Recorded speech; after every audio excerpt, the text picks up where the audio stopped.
Aujourd'hui, je vais vous parler sur la différence entre le joint de dilatation et le joint de rupture. À noter qu'il y a plusieurs joints, mais ces derniers sont-ils les plus utilisés sur les chantiers? Alors, le joint de dilatation est un espace prévu dans une structure pour absorber les variations dimensionnelles dues au changement de température, au retrait, au fluage ou au mouvement différentiel. Il permet d'éviter les contraintes excessives qui pourraient causer des fissures ou des déformations. Et maintenant, que ce qu'un joint de rupture? Un joint de rupture est conçu pour séparer deux parties d'une structure de manière à éviter tout transfert de contraintes ou d'efforts entre elles. Il est utilisé pour prévenir les désordres structurels liés aux mouvements différenciés, comme ceux dus à des tassements différentiels ou à des types de structures différentes, par exemple, un bâtiment et une dalle extérieure. Utilisation. Les joints de dilatation, ils sont utilisés généralement dans les ponts, bâtiments longs, chaussées, etc.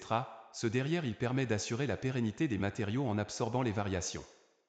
Par contre, le joint de rupture est utilisé dans la séparation entre deux bâtiments adjacents, ou bien entre une dalle extérieure et un mur porteur.